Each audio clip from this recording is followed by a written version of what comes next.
from the city where the bums rich. Skyscrapers block the rays when the sun hits. One time coming, niggas run quick. By the time a baby walk, he got a gun grip. I was made for this, I was made for this. I was made for this, I was made for this. I'm not a product of the cages that they raised us in.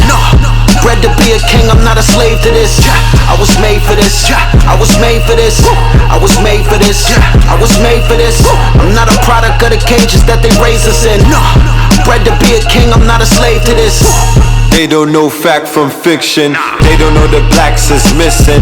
They don't know they trapped in prison. They don't know the path to prison was a math decision. They don't know the wrath is quickened. They don't know the ass they kissing on the path of mission to put their ass in prison. They don't know black religion, fact and fiction. They don't know mama didn't leave them niggas half the kitchen with half a chicken. Fact or fiction. We still hot, we still noble. Red and blue pill global. No matter the language, we still moguls. We lost Gil Scott, then we lost Gil Noble. Exercise the right to live like it is. The revolution will not be televised, it's being digitized. On the come up, it's like watching the midget rise. Sleeping giants grow another 20 feet tall with each alliance.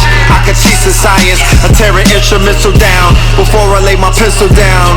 I'm going down to Tinseltown to burn the temples down and cap it off like dental crowns. And my rights still reserved.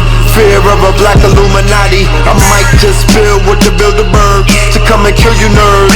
I'm shining like a Grammy host on the shores of Miami coast. My Moringa plug looking like Sammy Sosa. The old one when he was well done like Granny's roast. The ancestors sponsor this. I don't know them niggas, all they do is talk that conscious shit. We living it, we in the streets like House of Consciousness. KTL in the ATL, MIA, NYC. Multi-dimension like MIB. We are not the same, I am a sovereign. We are not the same, I am a problem. I was made for this, I was made for this. I was made for this, I was made for this. I'm not a product of the cages that they raised us in. Bred to be a king, I'm not a slave to this. I was made for this, I was made for this. I was made for this, I was made for this. I'm not a product of the cages that they raised us in. Bred to be a king, I'm not a slave to this. Representing Know the Ledge, I am here with my good brother Sa Netta, House of Consciousness, Sa Netta TV, and I'm also joined by our esteemed good brother, Brother Rich, UGR, representing Black Magic 363. All right? Now, we often bring the family historic moments in both consciousness and in hip-hop, and today's no exception. Today, for the first time, family, we're going to introduce you into a panel of master teachers, brothers who are on the front line, not only of consciousness and teaching the people, but also inside of being the face and the voice for hip-hop.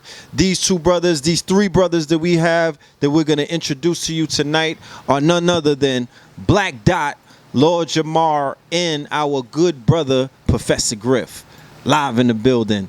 First time ever, first time ever sitting here. When I think about hip-hop, and I think about brothers that are both in the culture, but are holding up that pillar of the culture called knowledge, I think about you, and I think about that brother. So in dealing with intelligentsia, being able to be the spokesman or the minister of information of a billion person nation, which is hip hop, very important. So I'm honored to be in you brothers' presence tonight for this historic moment. We have a lot of things that we're going to talk about and cover, but I want you to introduce yourself to the family.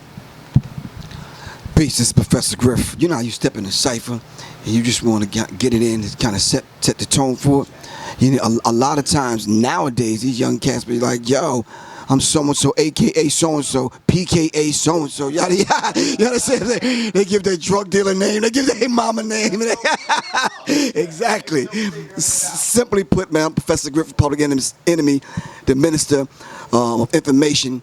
And I took my shoes off at the door, man, because I'm in the House of Consciousness, Sa Netta's spot. You understand, Sa Netta? Yes, sir. Yo, your neighbor said, turn this shit down, man.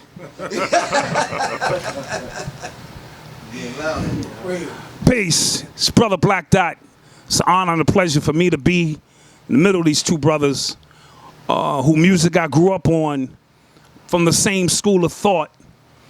And as hip-hop began to make its shift into craziness and rap and shit-hop, as I coined it, I couldn't deal with all of that, so I stayed true to the principles that was taught to me by Brand Nubians, X-Clan, Public Enemy, KRS-One, and every Poor Righteous Teachers, so the list goes on and on. So whenever you see Black Dot at a lecture, you always hear me honor and speak these brothers' names into existence before I move into decoding anything that I feel is off base. So we should be in for a good one today. Peace, Lord Jamar, Brand Nubian. As well, I'm honored to be here with these brothers. Brother Griff was one that helped put down the frame of reference for someone like me to be able to follow and continue in the footsteps that he had started. So, you know, that's my brother. We did a record back in the day, Verbal Intercourse. You know, we've done phone interviews, you know, but we've never sat down face to face in this type of setting. So this is definitely a blessing, and thank you, Sinetta TV, for putting this together. All right, so I guess, you know, I usually, for those No, wait, hold on. Okay, go ahead. We got to promote this shoe here. Oh, there you go. We got to do our commercial. Zoom in on that, okay, this is, you know how everybody else got a commercial. So act like you're watching a YouTube clip, and all of a sudden the YouTube clip, as soon as you get into it, shit get hot. Shit go to a commercial, right? So act like this is that commercial. These are the new Nagas footwear, RBG, all up. So we can no longer complain that we ain't got a shoe out, we ain't got a jacket out, we ain't got a hat out. We have the brothers and sisters who are putting in the work, walking the walk now, literally and figuratively. So these RBGs look hot. They all leather. I wouldn't play ball in them though, you know, because you can't play ball in these. You can style in these, but you back in the oh no, Dr. J, but Dr. J could just fly regardless. He could have been playing in sandals, you know, the way he got off the floor. But these are hot. If you're on your RBG-ish, even if you're not and you just want to support and buy black, this is a hot piece of Sneakercustom, www.sneakercustom.com. Now these is 80. All right? These is 80 on the street. But if you mention Sinetta TV, tell you what we're gonna do. Ask me what we're gonna do. Oh, we're gonna drop the price. We're gonna bump off at least a dub on that. You can get these for 60. All right? And if you call now, but wait, if you call within the, you know how that shit go, right? You be on TV, niggas be like, but wait, there's more. We're going to throw in a second pair for shipping and handling. What? And the shipping and handling be $55, right? You ever see them commercials and shit? Be like, yo, we're going to throw in a second one free with shipping and handling. We got to handle your shit. Shipping and handling. When I charge a nigga $30. Come up in the building with them on. True. I see you looking at my feet. True. I was like, yo. Yeah, man. He actually asked you what your size was. Griff got gangster. He said, yo, what size? And you missed what he was saying. He was ready. He was ready to take those. My response. Listen, if you need something to wear, I said, yo, size. Okay. if you need something to wear when it's time to put your foot in the ass of the system, Check. that naggy ass footwear Nah. is what you need to be rocking. True story. All right, so Now let's get down to business. Toss those let's over get there. down to business. Don't walk out with my shit. True. All right, let's get it in. Go ahead, Rich. Yo, what size are those for Rich? All right, so yeah, glad to be here. Griff, my man Dot, Lord Jamar, Red Pill, Sinetta right there. And it started out, I guess, you know, we're going to talk about a lot today, but in general, it's going to be the changing climate in America at this time. I was with Red Pill the other day. We was at 125th. We was talking about the whole Black Lives Matter theme. Was talking about what the white supremacy and Dr. Franz Cress Welsing book. Then a brother came along, and we was talking, and the brother said, man, listen, I ain't gonna say the brother's name. The brother said, we might have to get rid of some of these sisters. So then after he came, another brother came and said, man, I don't want no blue-eyed savior and Jesse Williams. So I'm talking to Red, and I'm like, hold up. So after, say we defeat white supremacy, then it's gonna be black men life matter, then it's gonna be dark skin lives matter. Where does it end? Because after that shit is out the picture, the dark skin niggas, excuse my language, is beefing with the light skin brothers, then the men is beefing with the woman.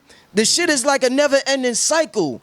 So what's the root of all of this that we're trying to, I guess that we're trying to defeat? What's the root of all of the problems in black America today?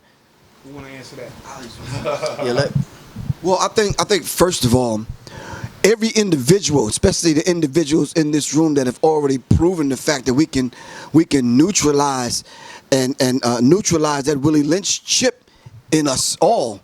I got to get Griff together before I can link up with any red pill, blue pill. Before I link up with Sonetta, Dot, Lord, Brother Rich. I got to get Griff together. I got to bring the best Griff I could bring to the table. I never looked at Jesse Williams. I didn't even fathom the thought that he was going to be the blue-eyed, the green-eyed savior. That's just not in my comprehension. You understand what I'm saying? It was cool with what he said. He said some things that reminded us of some other things that everybody in this room already talked about.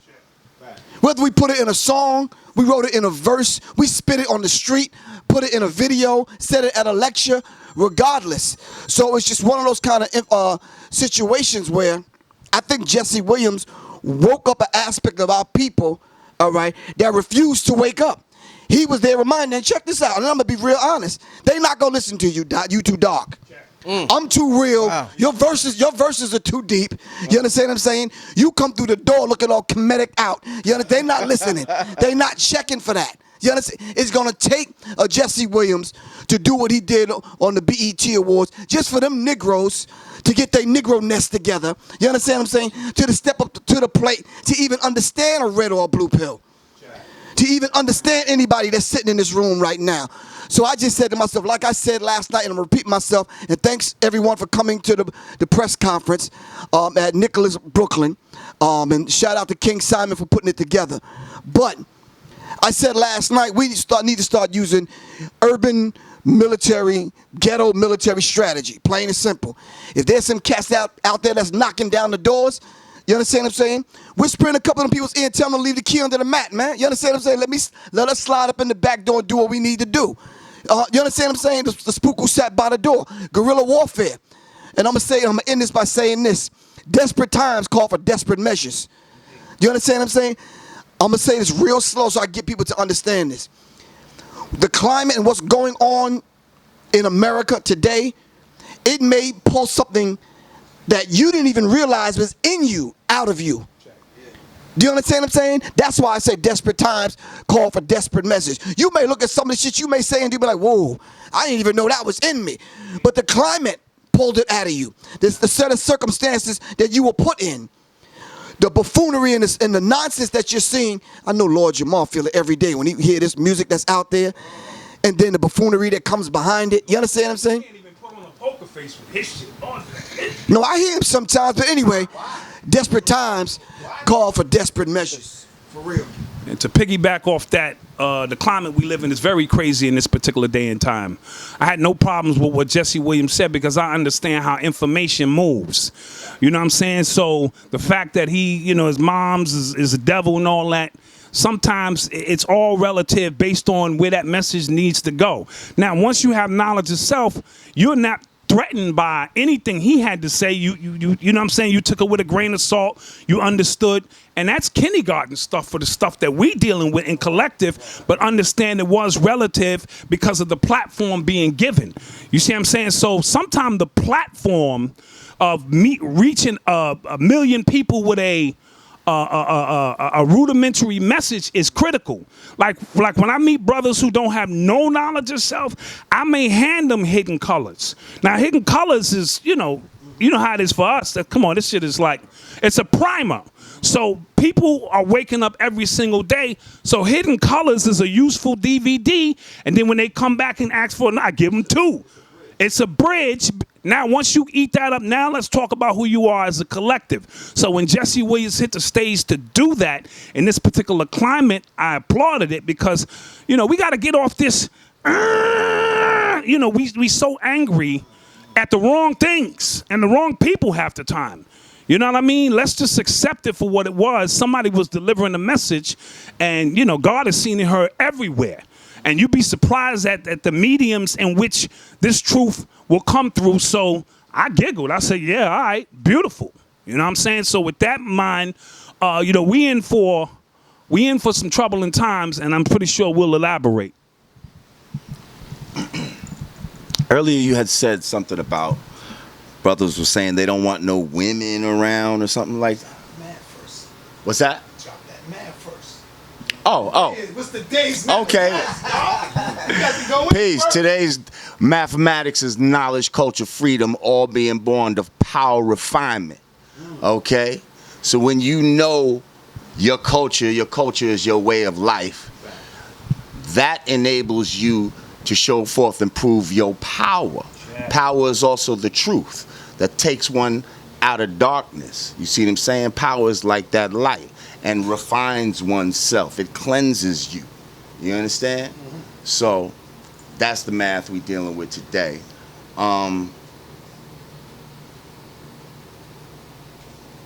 Your question, Mitch. Things like, yeah, you said something about they don't want women involved or some shit. A brother, me and Red was on 125th, and a brother was talking about, you know, the change of climate, and he was saying, man, we might have to take some of these sisters out. And I'm like, fuck you mean? He was like, yo, Like, kill him? What is he I talking mean, See, I mean, that's- well, we know he ain't gonna bust a grape, but this is just their mindset. Like, some of them got to go. But see, that might So be the first some thing of I that tell him, I Black said, niggas Lives is crazy Matter, too. Like, first of all, if we know the origins of all this Black Lives Matter, I mean, I like you could just hit it, just close it.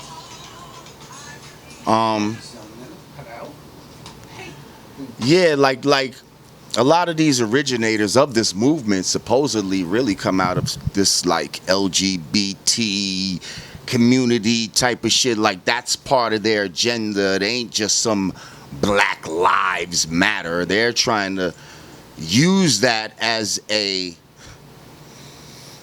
shield for their other agendas that they have on the table.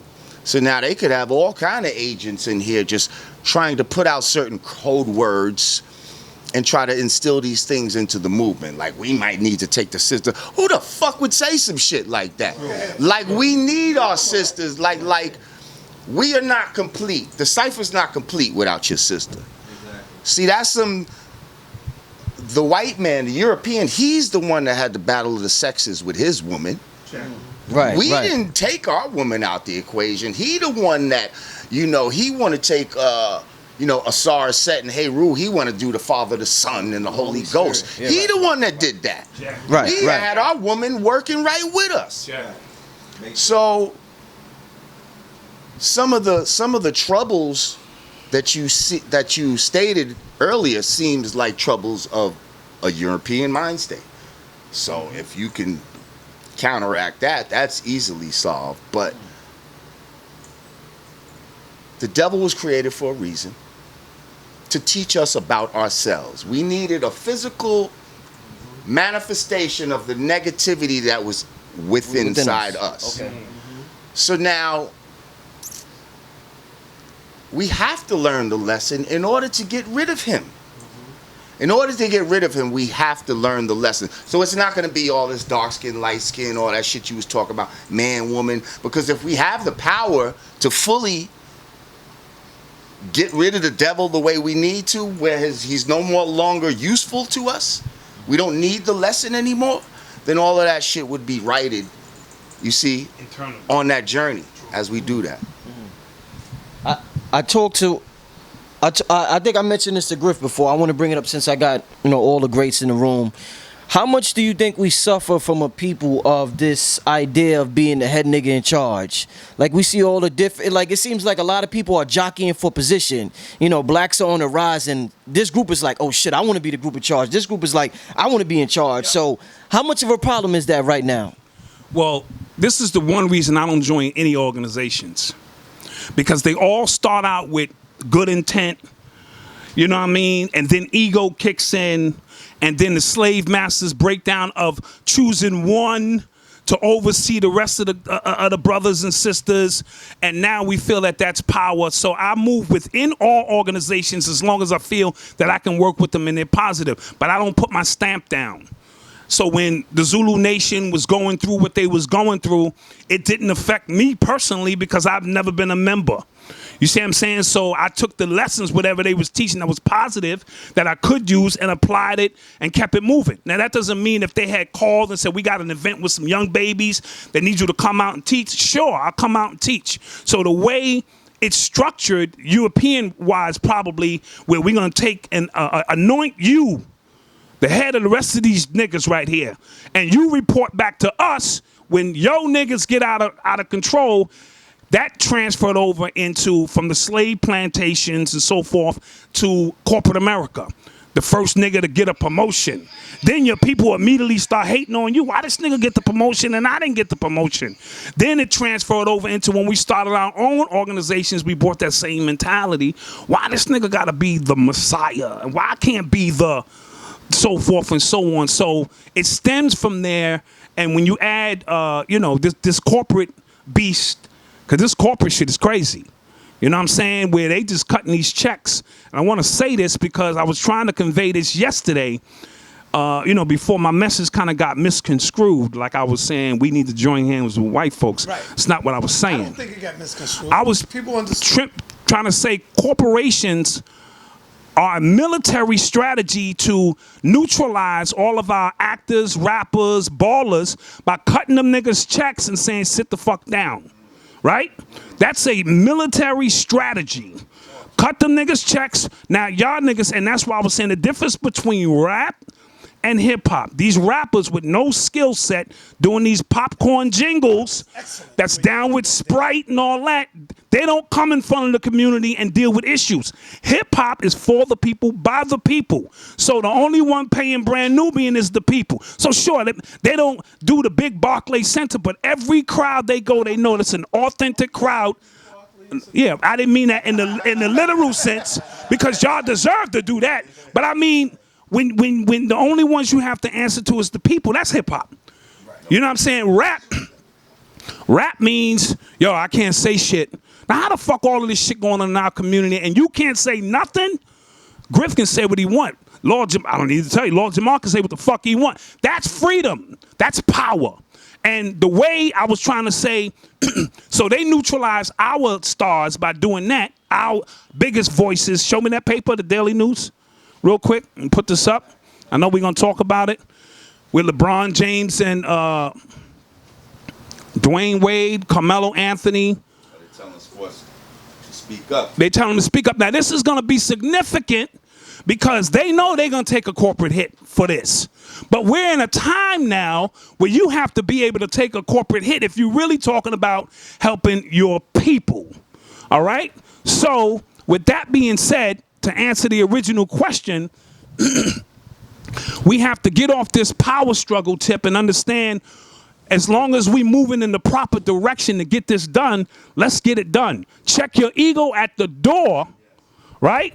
And if you have something to offer, bring it, offer it, and let's get the job done. Because the minute I'm trying to chop your feet up from under you because I want to be the one in charge, the all-knowing, that's when shit get raggedy, and that's what we have to combat.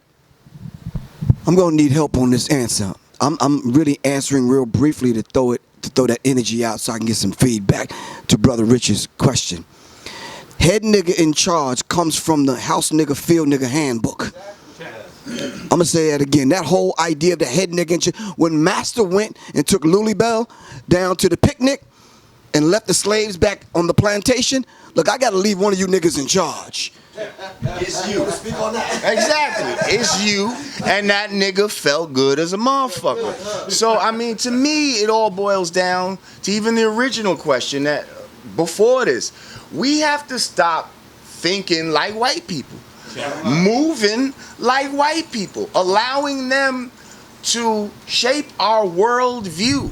Because if you do that, you're going to be fucked up. You're going to be egotistical. You're going to be neurotic. You're going to fucking be fearful. You're going to be hateful. You're going to be angry. Stop thinking like them. We have to now understand truly what it is to be Afrocentric, not just with our attire and sneakers and gear, but with how we see the world, how we move and think in our everyday life. And that, because this, all the questions you're answering go back to, well, these are niggas that think like white people. Because none of us are moving like that. None of us are even, just like you said, I didn't think that white boy was, I mean, Jesse Williams. I didn't think he was going to be the leader of anything. I was happy, though, that he said what he said. You know what I mean? At because that timing is everything. Just like he said, sometimes you need certain people. You think Obama would have been the president in this country if he was any shade darker, or even if he wasn't half white. True. Let me say, they had some skin in the game of him feeling like he had whiteness in him is why he's in the White House right now. Do you think because Jesse Williams came out, that made it, that gave the other players and the rappers and all of them a little encouragement to come out as well? Because look at it. Absolutely. Look at it. When he comes out, it did. When he comes out, And now you got Camelo come. It gives them a little encouragement, like, oh shit. Here's what we should have came out first. Even Drake wrote an open letter now. Here's what I just want us to Softest in the game? Yes. Here's what I want us to take note of, though, is that we're in 2016. This same tactic was used back in the 1930s with Master Farad Muhammad. This man was produced to come here with a black father and a white mother. True story. To come here to teach the original man freedom, justice, and equality about himself. And he had to be the shade he was in order to be able to move around, go amongst into the universities, get certain information from white people, go all of that. And they wouldn't have listened to somebody unless, but it's crazy that from that time, and that we would still need that now. Because Marcus Garvey was on the scene, and they would listen to Marcus Garvey simply because he was just, he was dark skinned. Right. I mean, he had some traction. Yeah, right. But they went and had, and you know what I mean? It was different. So they had to like use that light skin in order to get the information disseminated. So you say, go ahead. We fast forward Take the mic. If we fast forward that question till today, if Master decided to take a vacation, where are the Negroes he's gonna leave in charge? Who are they?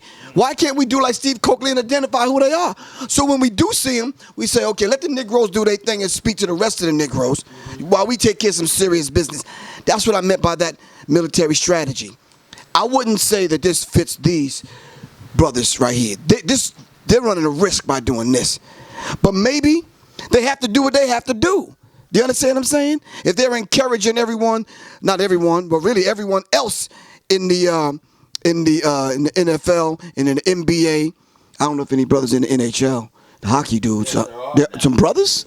Quite a few actually. Oh damn! Anyway, I got to get up on my sports game. 4 or 5. Right. That was 0. But it says speak up. See, we have to do like Steve Coakley says. We have to be able to look, kind of decode this and read between the lines. Read the front of the paper first, because Steve Coakley taught us. Another prick for the wall. Now you read the back. Speak up. Speak up. You see what I'm saying? So he always taught us that we need, the coding is in the front and Right. the back sometimes, and understand that they're speaking to each other in that language that they do that's related to, reading the front and the back of the paper. So another prick for the wall on some old Republican Right. shit, you know what I'm saying? Right. And then on the back you see 4 brothers, the 4 horsemen saying, Right. speak up. And I want to say this, all of this stuff is connected because Jesse Williams made his statement first. Then the 2 brothers got shot down. Then Micah Johnson put that work in. Then these brothers wrote the letter, you know what I'm saying, and were moved. So I'm not going to say Jesse Williams by himself invoked Carmelo and them. When Carmelo and them saw them 2 brothers get shot down, They was like, enough is enough.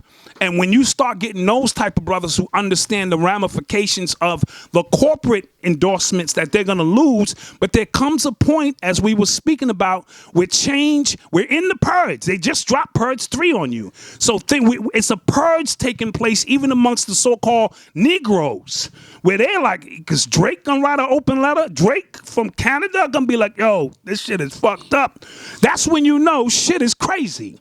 Because these dudes don't move or mention none of that shit. He's one dance. You know, he's trying to get a controller or whatever the hell he doing. For him to take time out of his day, because certain things, when you're speaking about real truth, at some time it hits you and moves have to be made. So these brothers are saying, okay, all right. I know I work for corporate America. I know all of that stuff, but I have to move amongst my people in the spirit of Ali. Now, see, Ali and Jim Brown and them, they didn't have corporate deals. They was jeopardizing their careers. So it ain't like, because these niggas can still fall back on basketball. If all the corporate, you know what I'm saying, Sprite say, I don't want to. Well, they've all made enough money. True. Not have to worry about none of that shit. True. So what if you lost some shit today? That's boom. What? But hopefully, y'all got enough money for the average person to live forever, generations. So with that in mind, maybe it took a situation like this for them to get their chips enough to say, now we coming to work amongst our people. And that's what I hope is going to take place. But you know something, when you first introduced this paper to me, asked me, did I see it? I'm like, nah, I didn't see it. So as you began to explain it to me, drop on the people what you explained to me early on. In regards to The whole, I don't know. Somebody said something about the 4 horsemen. I'm not even going to get that. No, I just, well, we were talking about the fact that they don't want to see them with us. You understand? And what I was describing was the atmosphere that's being created right now through the psyop. Right? There's a psyop taking place that we are all bearing witness to. And that is basically they are creating an atmosphere where they're swaying public opinion to one side of the coin. We saw this before. You mentioned Garvey. We saw this before with Garvey, his nemesis, the boys, the 10%ers, the 10%ers, the one who was a certain complexion and a certain shade, and they were deemed safe. They always had they always had to play the law of duality or the law of opposition and have two different opposing views. That Magneto, Professor X kind of energy. So what Black Lives Matter represents, with DeRay McKinnison sitting with Obama yesterday, they're saying both subliminally and consciously that we pose no threat whatsoever to national security. Because remember, the shooting took place at a Black Lives Matter rally. If the shooting took place at a KKK or white supremacy rally, any other rally, you will automatically equate the shooter with the people who were involved in the rally. It's a no-brainer. But they not only did they exonerate them, they had the dude taking a selfie with the president. So that's saying not only did he pass security clearance, he's so safe. check. But then they put a dead man's picture with yours, and he has no affiliation with you whatsoever. He's gone, but you're still here. We're talking subliminal. We're talking psyops. We're talking programming through media, utilizing suggestion. They utilize suggestion. So what they're saying to them is, these guys are safe. They're safe. No, Black Lives Matter is safe enough for you guys to go and spend all of that money that you guys collectively have. Remember, it's safe over there. But these guys are on fire. Burning Man. You don't stand next to the Human Torch. You don't stand where it's hot. So remember, they're creating a civil war within the community. And I don't... That's what all this Black Lives Matter. That's what I'm trying to say. It's a buffer zone. Created a movement. Yeah, it's a... Yeah. So that you don't create your own movement here. We're going to give y'all a movement. Y'all take the movement we giving y'all. And we're going to red, black, and green it, all of that. Give y'all the traditional... the traditional symbols to make y'all feel like this shit is real. Yeah. We're gonna talk some of that talk, no justice, no, but really, those slogans were created in a think tank. Exactly. Draw solo sponsors, hands up, don't shoot. Right. And I can't breathe. And the other ones, remember, we deal with affirmations, and we deal with the power of collective. You ain't got the mic, so you ain't be picked up. Okay. No, go ahead. I got one. What I'm saying is those slogans were created in a think tank. Those slogans have negative connotations to them, and they're negative affirmations. So when you keep saying it, yeah. Right. That was yesterday's paper. So, Sarnetta, Yes. if what Red Pill is saying is true, That's why they're so fascinating. can Mello and friends challenge other athletes to make a difference in divided America? So are we once again putting the weight on the athlete to become the leader? And that's, how many white athletes became leaders? None. You understand what I'm saying? Why can't the leaders, as a matter of fact, we living in a day and time where we don't need no leader. All of us need to be leaders. A couple of white athletes became politicians. Right. First of all, the white people don't need leaders. They got leaders. Like, they don't need leaders the way we need leaders. They're pretty much good. You know what I mean? Like, so you wouldn't necessarily have a lot of white athletes that would come up speaking for white people. Like, why? You're good. Yeah, what the fuck they got to speak up for? They good. We need investors. See, it's people like Muhammad Ali Thank you. that gave us this frame of reference of a man who is a professional athlete who stands up against the system, who inspires millions of people to strive to, be their true self and not fuck with these motherfuckers. You know what I mean? Like, Willing to give it all up. and willing to give it all up. And that transcended, that even touched white people. Yeah. That's, and again, he had the look, he had the complexion that made him to white people not as threatening as some of our other brothers and sisters. So those combinations of things have now, it's like, we go by what we've seen already. No doubt. So it's like Muhammad Ali. Then you kind of, you had like Kareem Abdul-Jabbar even changed his name at the time. Like, these were revolutionary things to change your mind. To change your name at this time and say, fuck my slave name. Like, subconsciously, if I look back, I feel like I've done a lot of things within myself to try to emulate Muhammad Ali. Except my sport ended up being some music shit. You know what I mean? Because I'm a realist, and I knew, that's professional. All right, here we go. Let me piggyback on that really quick. Veggie back, right? Yeah, let me veggie back. Let me veggie back on that. Ali was willing to give it all up. And what that signified is he had no fear of his, and that goes back to the corporate situation. These corporations are a military strategically to make you so fearful of losing your fucking house. See, I don't have no problem living in the hood. That's why I said yesterday, sugar water and fucking mayonnaise sandwiches. I grew up on that kind of shit. And if you're not willing to do that to get out of the position you in, then the foundation don't rock it. They're going to continue to cut checks. And these ignorant niggas going to continue to take them checks. And now that's how you neutralize a movement. But when the checks don't matter to that degree, and they didn't matter to Ali. They didn't matter. Jim Brown in his prime was like, you know what? I'm done with this shit. You see what I'm saying? Kareem changed his name knowing what the outcome was going to be. What do you mean, you Jabbar? You Kareem Abdul-Jabbar? Yeah. Oh, I guess OJ was the counter of that. Because he said, my name, I ain't black, nigga, I'm OJ.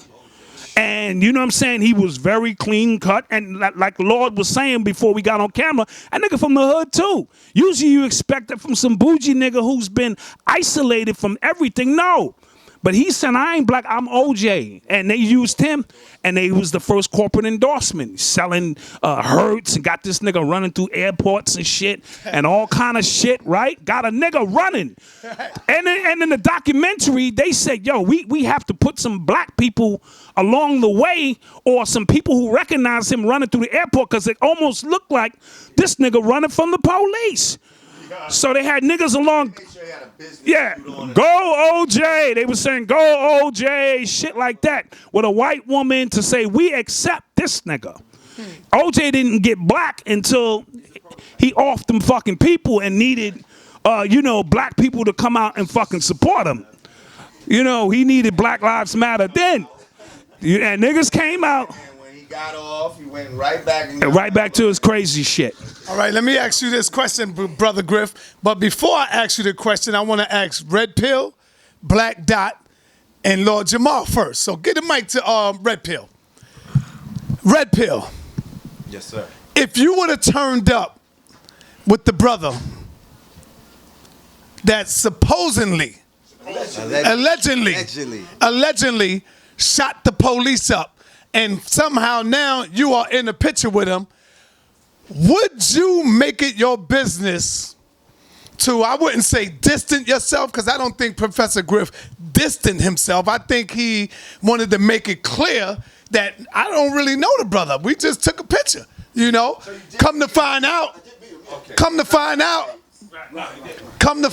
these motherfuckers is sitting at Professor Griff's door, waiting on him to come in. So, what would you have done, come to find, because everybody on Instagram and on Facebook is calling Griff a coward. Why would he do something like that?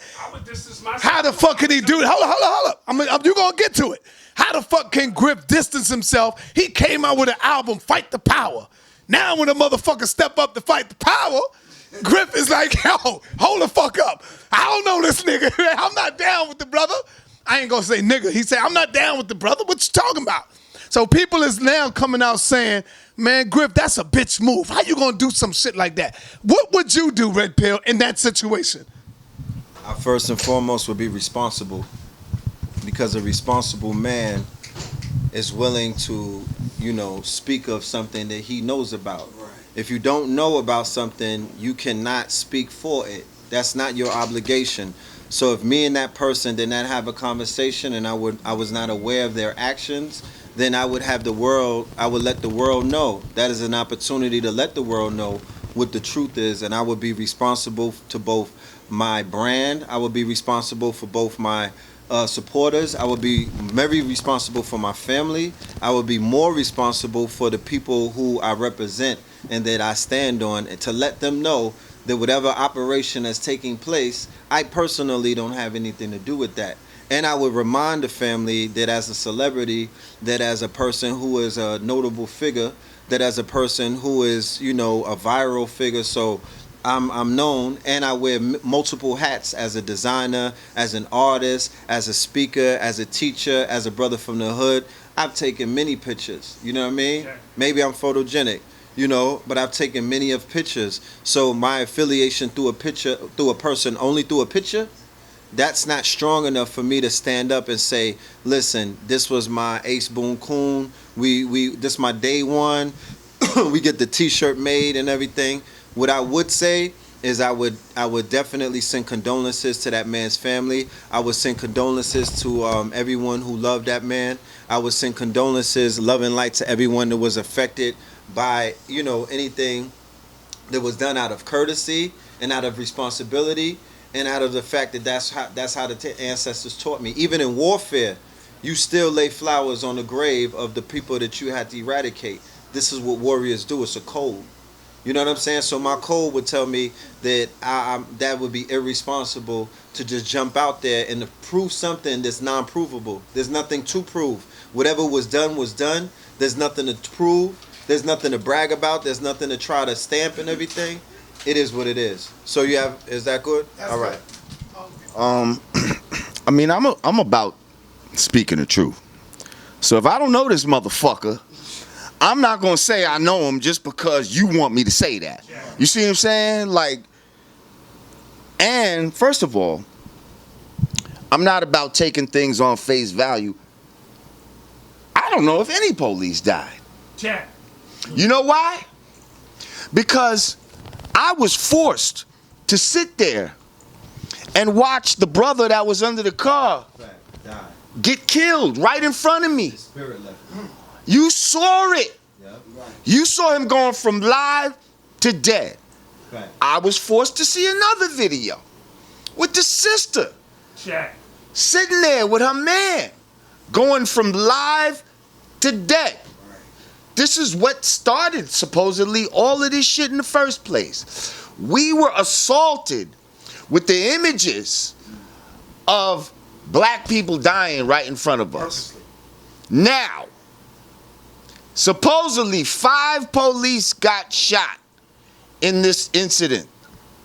Why didn't see none of them die on camera yet? Yeah. Well, I know there had to be mad cameras out there. Why have I not seen even a blood stain? I saw one video that was shot from far away where it appeared a man with a mask on was doing some tactical shit. Seriously, he came up on a pillar, psyched the shit out of the police. Went this way on him, the nigga went, came back on him, blow. Ran up on him. Right, but, exactly, Call of Duty them. Yeah. But, look how far away that was. I saw no blood. I mean, I saw, those could have been squibs going off, my nigga. Like, I work in, you know what I mean, that industry. I know how you can make some fake shit look real. Facts. Especially from far away. So all I'm saying is, those other 2 videos was like we was right there, right up on the motherfucker. You not telling me somebody out there didn't have a camera that was right up on one of those police bleeding to death? And why can't I see that? I'm gonna tell you why. Because they don't want us to have that frame of reference in our minds. They don't let you see. They want you to see everything you see here. You hold that forever, whether you think you remember it or not. That shit is there. This is the greatest computer that can ever be created. So they want us to have frame of reference of us dying, but not them. So until I actually see, because one of these motherfuckers with their head popped open or whatever the fuck happened to them, I can't even believe that really even happened. You think these motherfuckers are not above going to 5 niggas who's sick of their fucking life and giving them basically a witness protection program type deal? Here you go, I'm gonna give each one of y'all niggas $5 million. But your wife's gonna have to think you dead and all. Ah, fuck that bitch. I'm tired of that bitch anyway. Okay? So, you know what I mean? You goddamn right. You gonna set me up. I could go to another country and be a fucking millionaire with a bad bitch. Sign me up. How many fucking niggas would sign up for that shit? And now you out here crying, officer such and such. Yeah, I ain't seen officer such and not even a casket. Not like white supremacists. They said they got killed, so they could have took the check. Hold on, Rep. Once you get the mic, that's it too. Get that. All I'm saying is, number one, if I don't know your fucking ass, I'm not gonna say I know you. And if you did do that shit, I still might not say I know you because for other tactical reasons. Why am I gonna pull that heat on myself for, especially if you were the lone gunman? Even though initial reports were there were at least 3 people shooting. And I've heard reports of white people shooting. Okay? Who was the guy in it? Because I saw one shootout with a black van going all crazy. Who the fuck was that? That shit rammed the police car and all that. Mad gun. Was that him? I don't think it was. I think he was supposed to be dead by this time or some shit. So I'm not taking nothing on face value. Always crack the egg and get to the fucking yolk. And until you could do that, till I could see the yolk, I'm not, this the enemy. Misinformation is his game. True story. So I'm not gonna just sit here and take for granted that 5 police actually died. They knew shit was crazy, so they had to make our shit look like less of a thing. Oh, yeah, okay, 2 people died, but these were 5 police officers, as if their life is more important than anybody else's. Lord said it perfectly just now. This word magic, man. It's not so much as to distance myself. It's to tell the truth. And the truth of it is, I don't know the brother. Plain and simple. I mean, how else can I say it? I'm not. In order for you, let's just be real. Let's go back to 6th grade. In order for me to distance myself from you, I have to be close to you.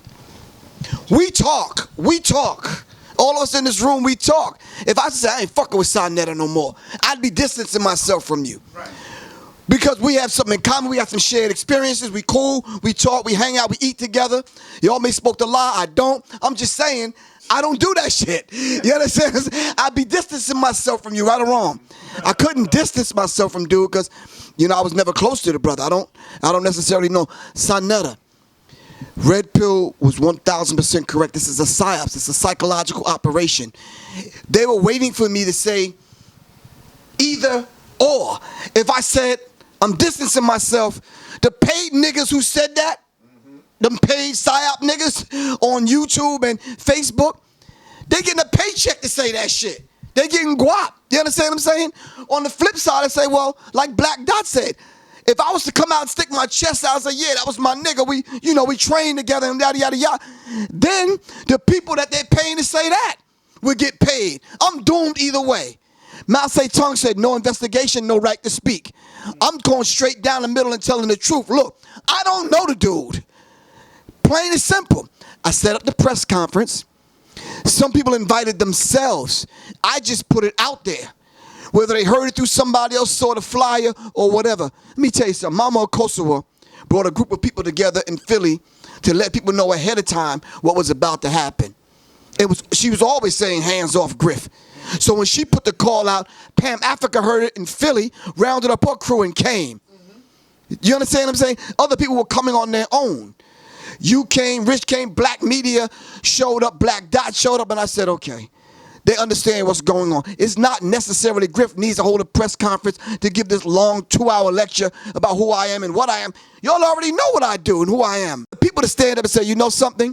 There's something else bigger to this that's going on that Lord just explained. There's too many other variables that was happening that nobody else is talking about. Take us through the situation when you was on your way home. Right after that, like the shooting and all take us through that situation when you was on your way home, and before you got to the corner, you look and you see these motherfucking cops in front of your house. Talk to us. I think it was the situation was when I was out and my daughter sent me the message because she was concerned, asked me, did I see it? You understand? She didn't treat that shit like somebody photoshopped that shit together. It's like, yo, you in the picture with the sniper dude, the shooter dude that they claiming that shot up all the police in Dallas. I'm like, get the fuck out of here. So when she sent me the text message, I'm looking at the picture. I said, I don't know this. That's my first thing. I said, I don't know this dude. Who is this dude? I'm asking the dude that's driving me around, like, who is this dude? Like, yo, I don't know. You remember taking the picture? I don't even remember taking the picture. You see what I'm saying? Like, I take thousands of pictures. Right. Thousands. Yeah. You could have me in a picture, and now that dude could have been a sodomy advocate. Could have been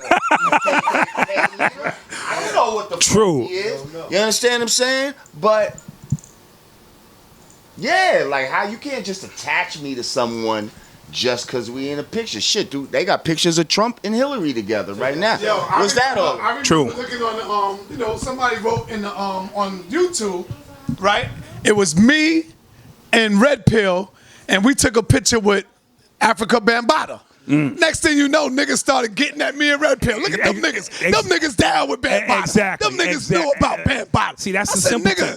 This shit was like fucking 8 years ago. True story. Check this out. What the fuck is he talking about? This is another component that we're not speaking about in reference to the Griff situation. Griff is constantly under surveillance. I know this because I travel with him around the country, and at one point we in Atlanta, and they just made it blatant, nigga. We here, I said, when I got to the lecture that day, I said, the next officer that surveils me, just come up and buy me a cup of fucking coffee. If you're going to follow us around in your fucking van everywhere that we go, and see, people who don't do this kind of work don't understand this. I went to the Gathering of the Masters with Khalid Muhammad in Atlanta and all of them, and on the train going down, feds took me off the train, right? Who are you? Where you going? I said, okay. You know what I'm saying? When I got there, when Khalid got there, because Khalid got there a day early before he put on the suit and boot because he wanted to hear Bobby Hemmitt's lecture. He wanted to take his notes because, you know, he was getting Bobby's ass or some shit, right? Everything peaceful and calm. When he went to the airport to pick up the soldiers and they walked through Atlanta's airport suited and booted, shit changed. I was under surveillance. Every single moment I was down there, I'm sitting there eating, the feds is looking me in the face. They let me, that's when a nigga heart was like, okay, this shit is not a game. All right? Bobby and them and Phil, they faced this. I was in Henry D. Bernardo's room. We couldn't get in the room for 5 hours. Why not? Because they needed to wire the fucking room up. Phil said he pulled his pants down and mooned the fucking camera. But see, because they go through this on a regular basis. So for everybody out there in YouTube world, while you behind your cozy computer, sipping your coffee, and you don't know shit, this is constant. This is constant. So imagine you take a picture with a nigga, right? Now, our people are very emotional. So, you know, the 5 cops, you know, that was to shift our emotion off our people onto the cop shit, right? Because look at the timing of it. Our people are so gullible and so emotional that they sitting there crying. Then imagine your picture show up with the most hated, according to 85ers, hated nigga on the planet. Now your picture beam with the nigga, you have a heart attack. You little YouTube niggas talking all that shit. You have a fucking heart attack. So don't tell me. And now your own kids looking at you. Your wife is concerned. Your kids are concerned. Yo, Dot, I just saw you with the sniper. The nigga. So don't say, yo, man, if I was with the sniper, son, you know what I'm saying? I would be, you a goddamn liar. When you got your family, especially if you do not know this nigga. Now, if Red Pill set it off, I'm not going to tell you I don't know Red Pill. That's my nigga. I'm setting it off. You know what I'm saying? If Red Pill go to the mall and and they ask me, Dot, you know Red Pill? Yeah, I know Red Pill. Yeah, that's my nigga. I'll be at the funeral. Y'all shouldn't have did that. I know him personally. He not crazy. The nigga not crazy. So if he did what he did, I'm going to be at the funeral with the motherfucking dashiki on, holding up the black fist. But if I don't know you and I have no connection to you whatsoever, I'm not going to stand next to you. Don't mean I don't agree with what you did. That's not the question they pose. They pose, do you know this nigga? And the answer is no.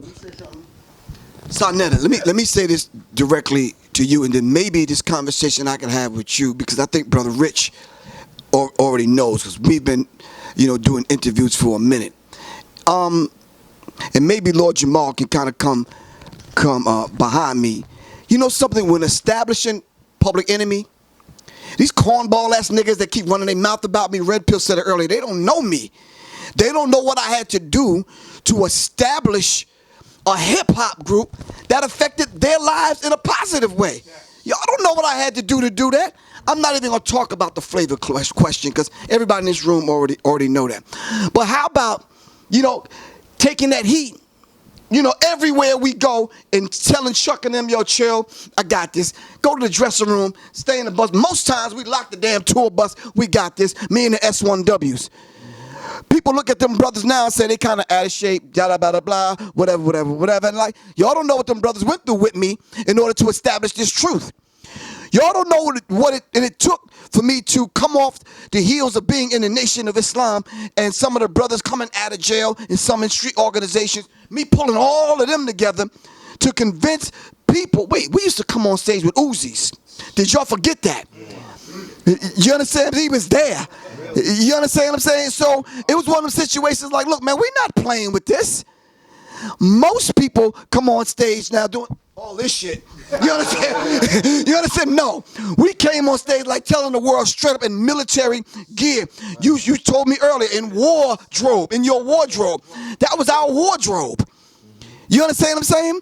And we came and we sent that energy out and sent that signal out to the world. Look, this is not a joke. We're not public friend. We public enemy. The whole idea of one of these flunkies on YouTube or Facebook saying Professor Griff was buck dancing. The nerve of you. I'm 55 years old. You understand? Y'all don't know what I've been. I got battle scars. You understand what I'm saying? Share the same stages in the same terrain as this brother. To establish truth among the 85, the masses of people that are blind, deaf, and dumb is difficult, man. That's not like having one or two students and you the enlightener. You talking about the masses of our people, man. We try to transform the masses of our people's consciousness and raise the vibration of their consciousness and raise the vibration of their thinking into the mind of the Creator. So we don't need no damn leader. You understand what I'm saying?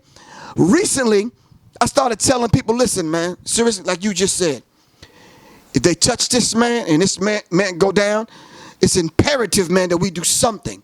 What you gonna do, shit, I don't know. But if you go make that move and say, well, do you know Black Dot? You goddamn right I know him, and then I'll politely look in the camera and tell him, look, man, you touch one, you touch all. And you don't know which one of us gonna move. Yo, you heard about Sarnetta, man? Yada, yada, yada, whoop, whoop. Oh, yo, I heard Pill took some people down. It's like, okay, we don't need to talk about that.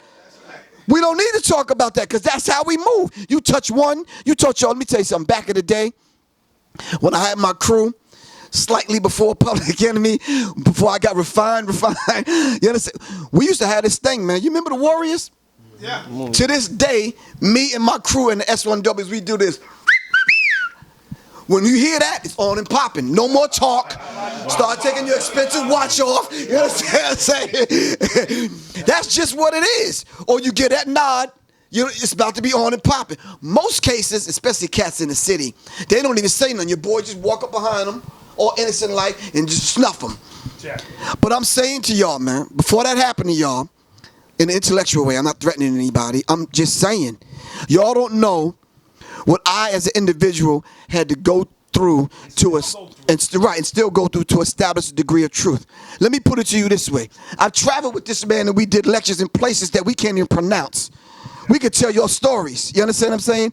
I shared stages with this man. Me and Brother Rich have dealt with subjects every single week that most people that are making these comments refuse to even touch. They're not talking about this stuff. They wait on us to talk about it. Am I right or wrong?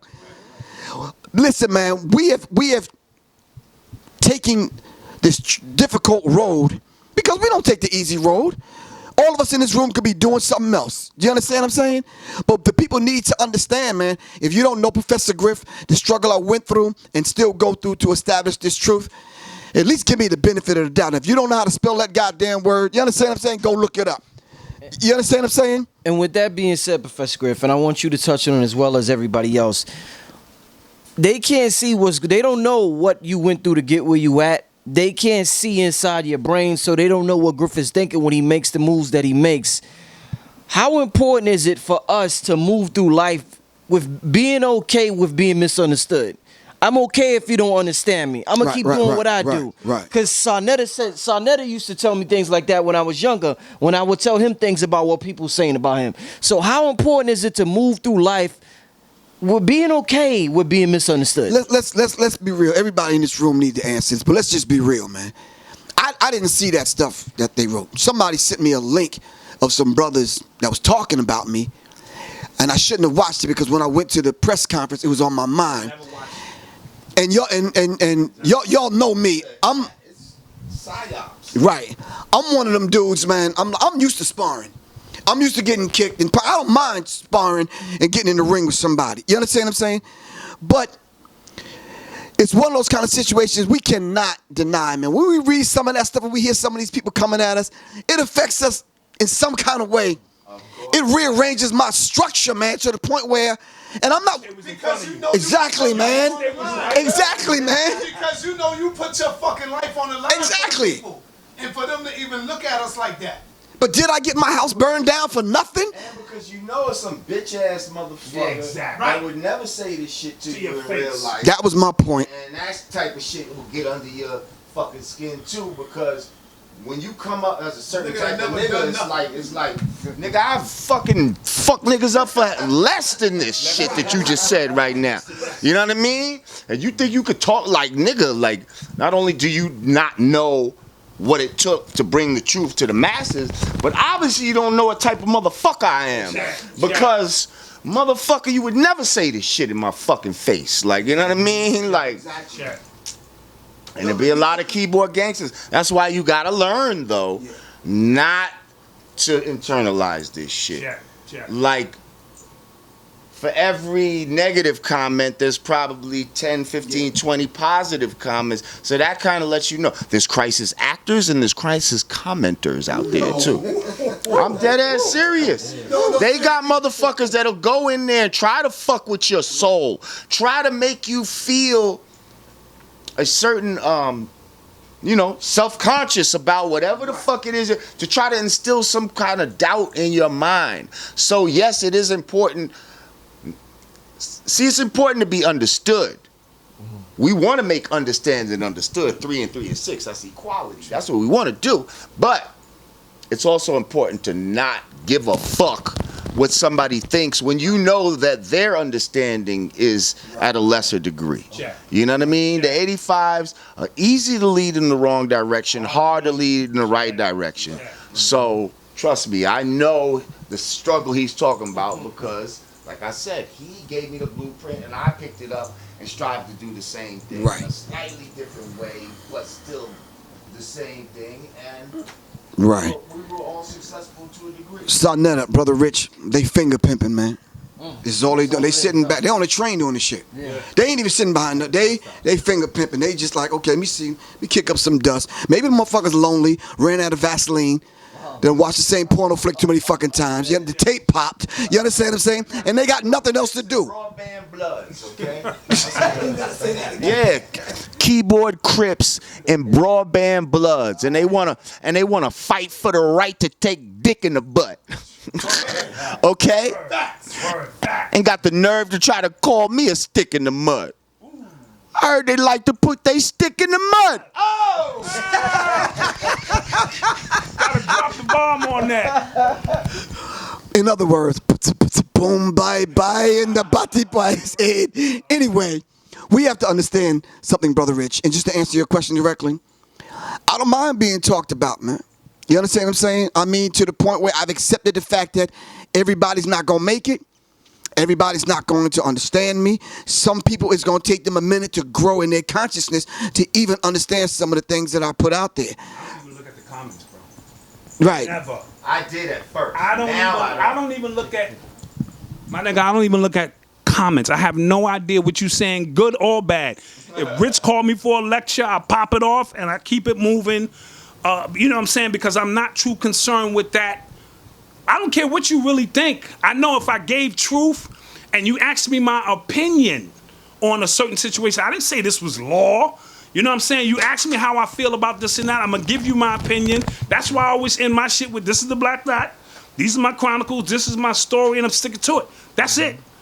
I'm not coming out of my square or off my square and you know, you can't avoid them all, but I don't sit back and, I wonder what the people are saying now. I don't give a shit. I can't change your life. You got to change your own life. I'm here to just have some kind of imprint on why I'm here. I'm only trying to get a goddamn honorable death. That's it. That's the only purpose here, to get an honorable death. So when I make the transition, whatever that may mean, you know what I'm saying? Niggas can't say Dot didn't hold up his end of the bargain, fight for his people, put his life on the line, kick that science, whatever the case may be. You can't call me no buck dancer, no bullshit. You're making yourself memorable. See, in order to be memorable, you got to do memorable shit. Okay? Like, half these motherfuckers, I don't give a fuck. Oh, this nigga had mad cars. Ain't nobody gonna remember that shit.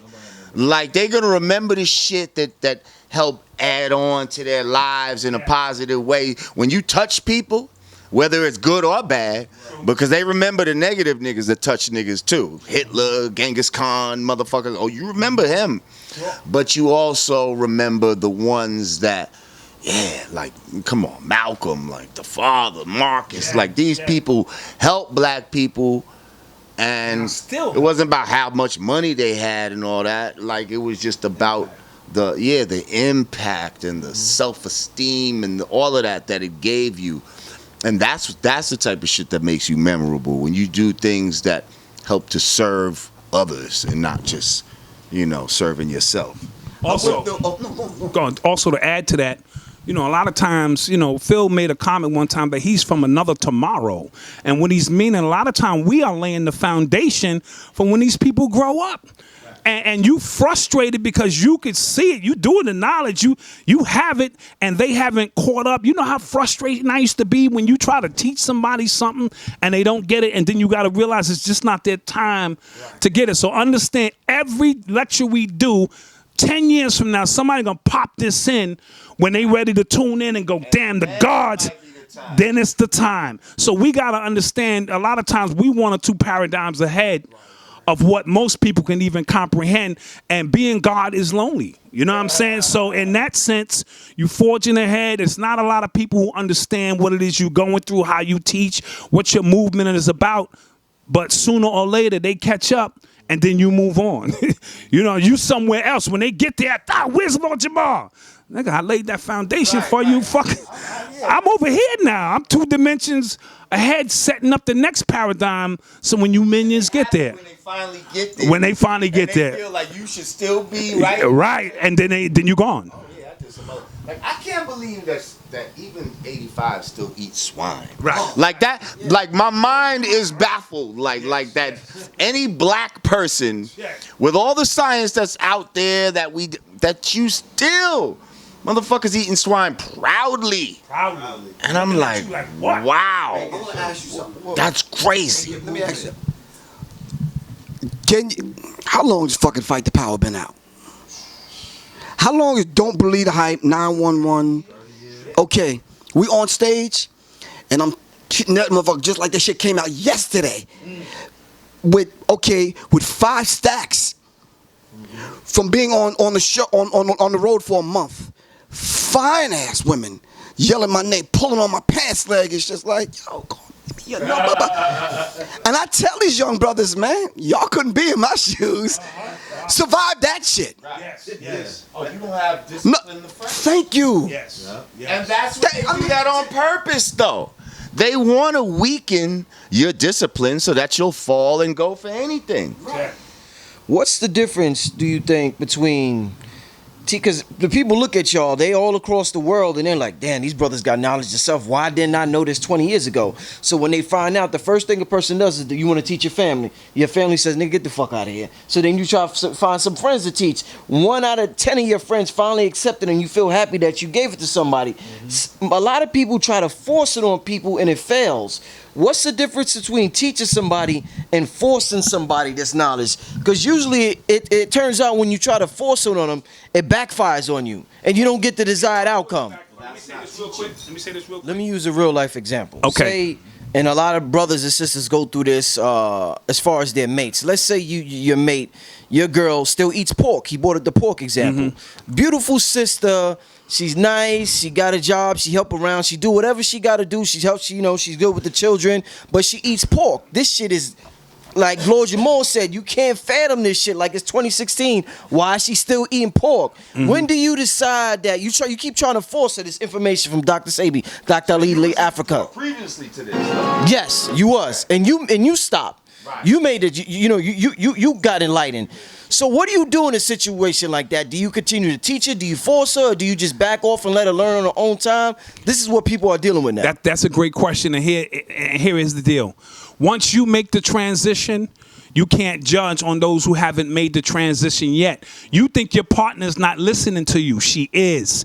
But you have to show and prove over a long period of time that this is what it is. And then she'll come around. She'll come around when somebody else provides her. Listen, we have to cross-teach in our community.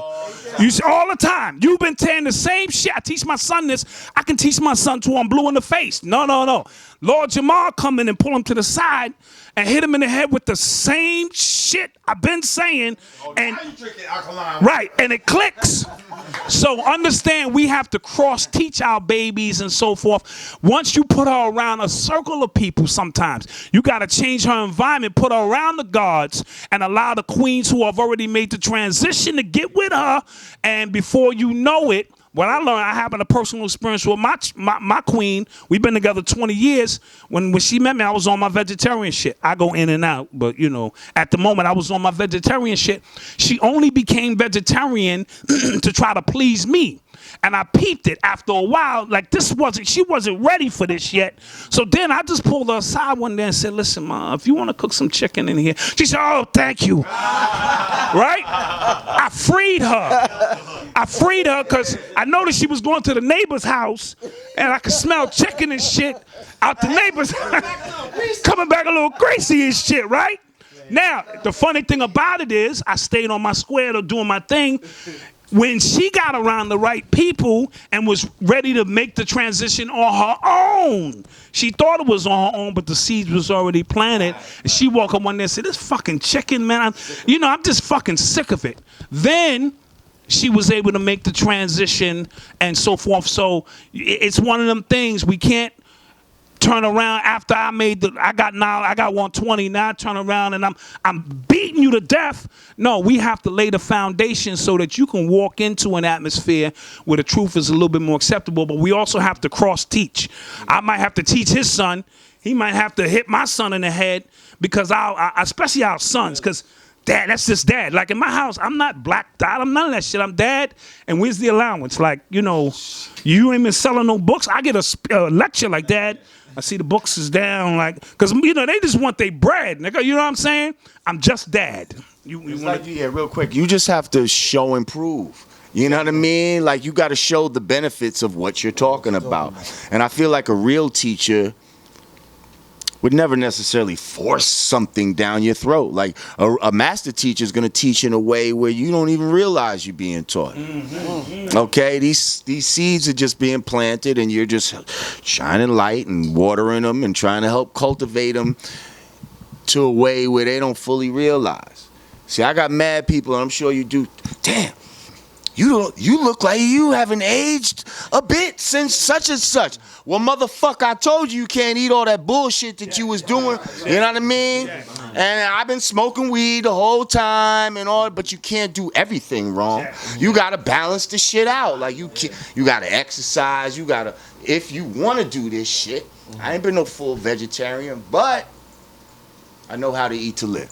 You know what I mean? I know how to eat to live, and I know how to keep my mind in a certain way. So when you show those type of benefits, especially if your woman is vain, you appeal to whatever, you know what I mean, is going to get them to do it. Like when you train a dog, like maybe he likes to play with the ball, maybe he likes treats. You find what they like and then use that to help teach them. You know what I mean? And reward them with what the fuck they like. Stop, turn to, I want to make an analogy. You know what I'm saying? The analogy would be of the black sheep. You hear the black sheep story, but there's always tend to be one black sheep in a family, right? When you study history, there's that warrior who spawned from the family. He's the provider, but he's also the warrior who goes out and kills for both the family bloodline, the name, because if you lose the war, they'll come and take your family, and then you lose your name. So, but they would you wouldn't radicalize the whole household. You wouldn't put swords in the baby's hands, and you wouldn't make your wife necessarily an executioner the way that you were. You understood when there was work to be done, you did the heavy lifting, and some things were not to be talked about around the family because it's not family orientated at the end of the day. So there's a black sheep for a reason. Your job is to go out and prove the information, not to preach. It's to prove as a black sheep. And your obligation is to be a seed planter, and life waters the seeds with experiences and other things. And then people get turned on like a Jesse Williams, or people get turned on like a LeBron. Ancestors or whatever the spirit or energy is, it turns them on, and then they do the work that you might have been doing for all of these years, but you've been watering those seeds. When they come along and they basically, they may pluck that flower, and then people are like, wow, that shit was deep that he said, not realizing that they've been hearing this from both you and other people in their circumference. I just want to read because Rich always asks the best questions. I wrote this yesterday because that this same thought was coming to me, because I'm seeing a lot of people becoming disheartened because their loved ones woke up for a few hours and then went back to sleep, and then they're becoming disenchanted with the movement, or just disenchanted with ways in order to have people around them on a certain frequency, because that, you know, like you said, being God is lonely. Trust me. You don't want to be, you might be the only one in your state that's vibrating. I said it's not your job to tell everyone around you that the sky is falling, Chicken Little. You have enough work to do on self to exhaust your time and energy on sheeple. Sheeple being the key word. You are the black sheep of your family for a reason. You the chosen one.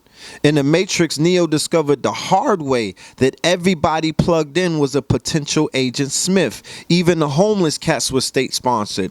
He even discovered that there were ciphers in his cipher. Find your Trinity in Morpheus. Unplug from the battery and take your ass to Zion. Everybody's not gonna make it. Hashtag facts. Because listen, we got work to do. What you put attention on, what you put energy on, usually manifests. So when we don't put attention and time and energy on those who have already awakened, those who've been getting this for multiple years, you feel me? Almost decades of unplugging, deprogramming. But if you don't do anything with it, you just step outside and you get downloaded with the virus right out your door. True. You know what I mean? So there's work to be done. Can I say something? There's some people, Lord Jamar, that come to the concert, and out of the 8, 9, 20 albums we have collectively, they want to hear them sing 4 or 5 songs. They're satisfied. So I always say some people come to the concert to hear Public Enemy. Some people come to see Public Enemy. And it's those true family that come to synthesize the two, and they're part of the experience. So when you do the new song or the solo song or a collab with Dot, they say, oh, okay, because they've grown up with you. Right. You understand what I'm saying? Some people just want to stay in that same vibration, that same frequency. And I don't, as an artist, I don't know what to do to pull them up out of that. We're going to do Fight the Power. Sit tight for a second. You understand what I'm saying? We're going to do 911 as a joke. Prophets of Rage or whatever. But check this new joint out, dealing with what's going on right now. Right. And see, as an artist, a lot of these artists, they don't continue to make new music. That's where your magic is. Granted, you got the classics. I'm laying for the classics, but it's your duty to make new music because we got to move this shit forward. Now, does the new music sound like what's today? No. I'm not trying to synthesize and be what today is, but I'm letting you know that the God within me is going to continue to grow and give you new music. You get some people stuck where they are as artists. Some of these old school niggas ain't put out a record in 35 years. But when you see them, they expect you to bow down. Nigga, you ain't did nothing new. You ain't put nothing out so we can continue to grow. You living off your legacy. Nothing wrong with that in terms of you got a classic, you got an ill catalog. But the new music is prevalent because it's showing your growth as an artist. Lionel Richie put out new albums. Don't mean I don't want to hear Hello and all that other shit he do. I'm going to lay for that. I think this is part of a strategy too, though, how they try to make you disposable. And there's an ageism within hip-hop where they try to feel like once you get to a certain age, you too old to be rhyming and all this type of shit, which is some bullshit. I think we also suffer from the fact that like music can be like a time machine. Right. So a lot of these people, they don't want to come here to deal with what's going on right now. They want you to transport them back to an earlier, simpler time when they might have been in college or the case may be. They weren't paying bills. And that's why they want those songs. Because those are because it will not just the sound, but it actually truly brings them back. They might truly remember exactly where they was, smell, the diner that they were at or whatever the case may be. You understand what I'm saying? Oh, memories have all of that. Sound, smell. So I say that to say, and that's a good thing in a way. So sometimes, but then it gets in the way of what you're talking about when you're trying to say, all right, we're doing right now though, right now. You know what I mean? I'm gonna bring you back, but we're gonna deal with something right now, today, fresh. Here's my new shit. And I mean, another thing I could just say from experience is that at shows, people want to hear what they know. Like a lot of times they're just not into hearing some shit they never heard. Right, because they can't rock with it yet, Right. and the radio ain't playing it because they playing all that. You see? Shit hop. So therefore, I agree. But You try to use as them an as artist, but just for yourself, sometime as an artist, you know what I'm saying? Like for instance, if I do a lecture, I'm not trying to give you the same. If I do a lecture, I'm real big. I'm not trying to give you the same lecture the next time I see you because my lecture is like my art. So that's why I don't do too many lectures, because if I ain't create the new rhymes yet, I ain't ready to hit the stage. You know what I'm saying? So I will fall back and go, nah, I ain't got nothing to say right now. But when I have something to say, you see me. I'm on my Virgo shit. I come out, nigga, what's up with that? Nigga, I got something to say today. You see what I'm saying? So it's the same, with my art shit. So just so that as an artist, you can continue to move forward. Sometimes the songs ain't for them. They for music. Your spirit never dies. You never get trapped in your own shit where you still dressing and looking like it's 85. You see what I'm saying? And people, because their energy only associates you with 85, their energy creates the barrier around you where you can't escape. Their vibration is so strong because all I remember is when that record dropped, nigga. I remember we was on a train and that shit pumped off. That's cool, because like you said, music is memory. Music takes you all over. Time out. So we about to close it out. I got one more question, me personally. Jamal, all y'all was talking about the music thing, and Griff was talking about the classic records and everything like that. Earlier, y'all was talking about the sodomites. So I got a question dealing with music, perception, and sexuality. When I was young, and I would see a lot of people, not just myself, a lot of brothers I know, when we seen the singers, we thought about an effeminate dude, gay, niggas singing high pitched, squeaking, all dancing and all that shit. So then when I got around my uncle like, nah, nigga, we all sing. He busts on the Whispers or the OJs, and he starts singing.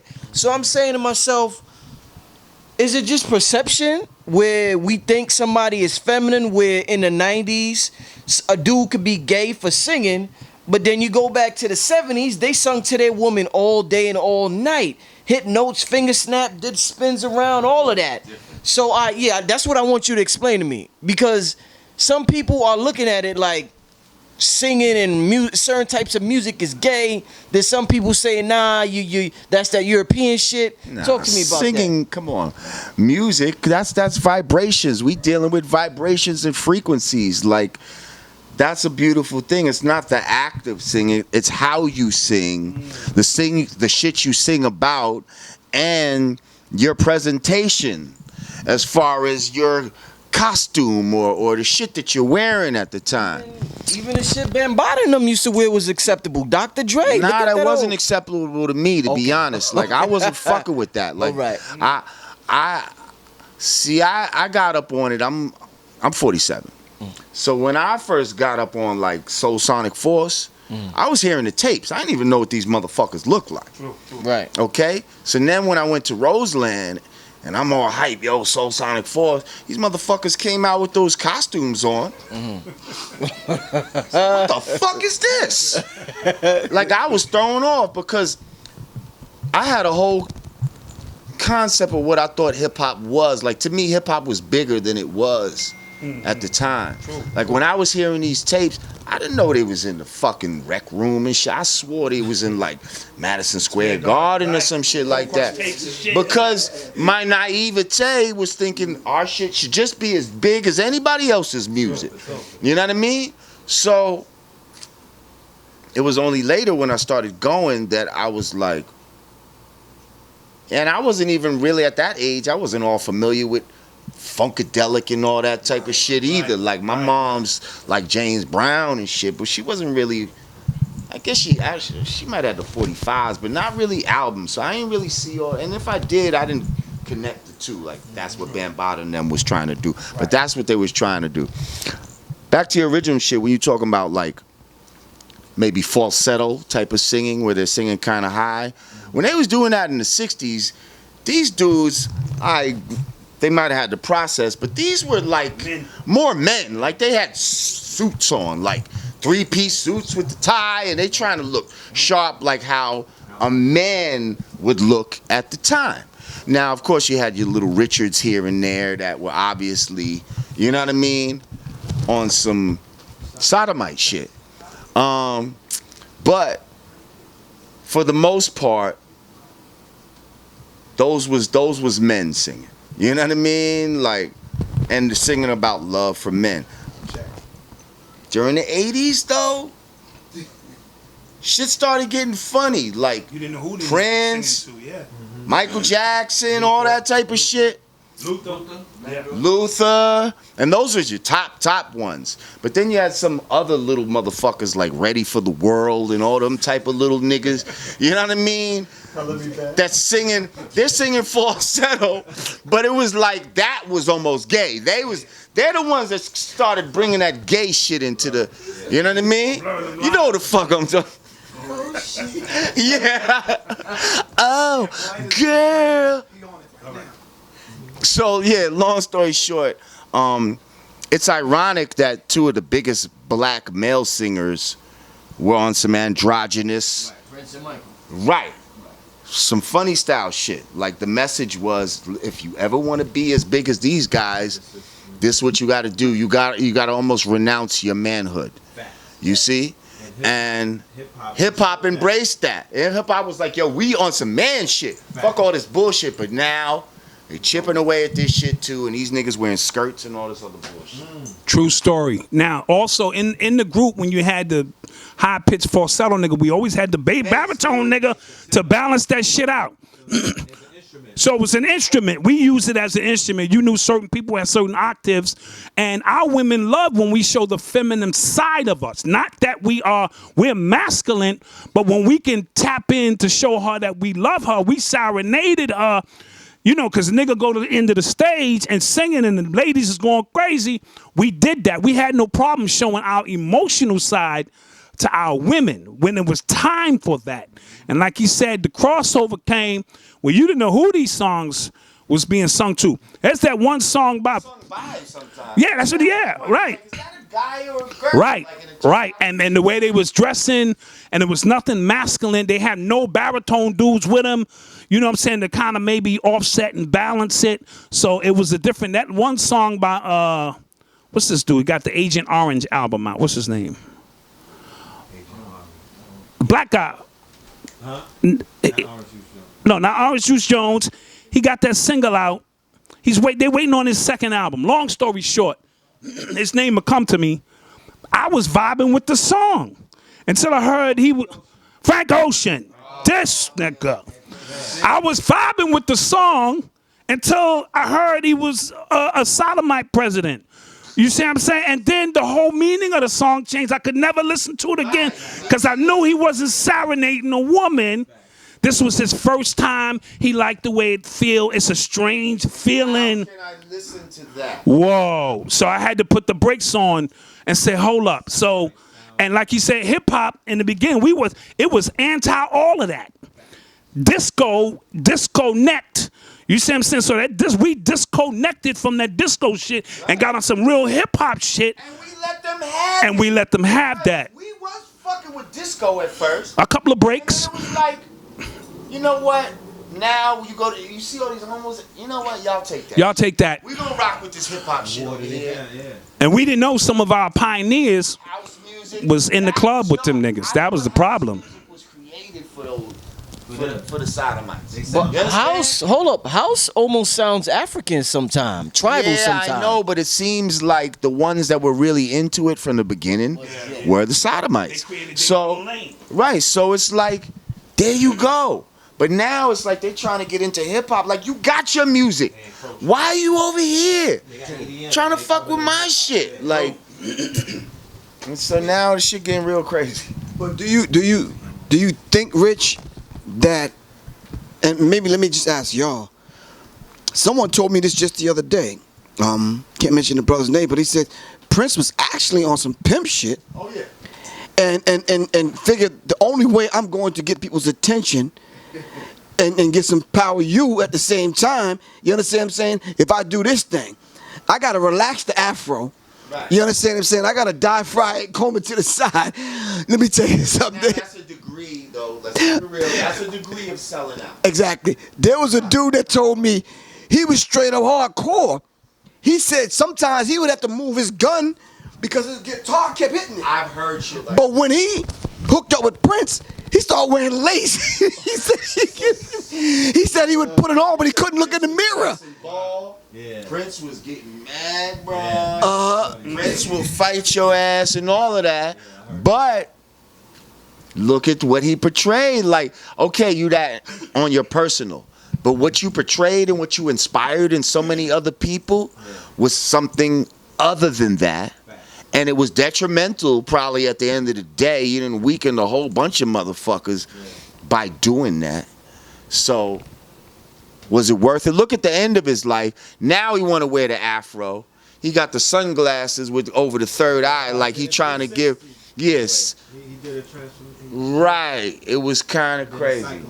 Now, I understand, for those who understand things from a metaphysical principle, the androgynous energy that he spoke of, most of the masses are not even ready to process that kind of information, that he was tapping into a higher energy source to bring these songs down to you, minions. But I had to throw that in there for those who can process information on a metaphysical level, that maybe he was ahead of his time to a certain degree in the way he was trying to do, and we won't catch up to that till years later in his understanding. But remember, you got to come as the people to teach the people, and if you way off kilter, you know what I'm saying? Like these niggas is wearing butt cheeks on that. How does that help? How does that do what you were just talking Right. How does that help me? How does True story. You see what I'm saying? It's not a metaphor for the dark side of the moon. You see what I'm saying? So, it gets crazy when because I heard some also things about Mike was the same way. And you know what I'm saying? Michael Jackson in certain aspects of how he moved, and you know what I'm saying? Yeah, but they got him early. They touched him real early. They touched him early. You know what I mean? So he was just manifesting what, and that's what happens. People end up being abusers. Right, true. So With that said, this is the Black Dot. These are my chronicles. This is my story. Peace is Lord Jamar. Peace to the gods and earths. All my positive people. revolution is not an event, it's a process. Blessed are those that struggle. Oppression is worse than the grave. It's better to live and die for a noble cause than to live and die a slave. Santi Sana, peace. Brother Red Pill, Know the Ledge, facts, food, art, clothing, technology, shelter. That's the solution. Facts Initiative, August 20th, Connecticut, July 23rd, 24th, Muhammad Ali Center, Louisville, Kentucky. We are keeping this campaign going. Love and light to the family. Peace, family. This is Brother Rich from UGR, urging all my viewers and subscribers to help support the channel by donating just $1 to the UGR PayPal account. We appreciate the viewership and support, and we understand the power of $1. If you benefit in any way, shape, or form, we ask that you donate $1, whether it be monthly, bi-monthly, quarterly, or yearly, so that we can build our brand to compete with the NBCs, the MTVs, and the Foxes of the world. I figure since Kanye could ask Mark Zuckerberg for $1 billion, I can ask my subscribers to donate $1 so I could make the best possible content possible. The main objective of this channel is to inspire you to become the greatest version of yourself. So hopefully throughout the years of you watching this program, you have been inspired to become the greatest version of yourself. If you would like to donate, you could go to www.paypal.com and send a donation to richandmerit7@yahoo.com. Thank you and enjoy the rest of your program.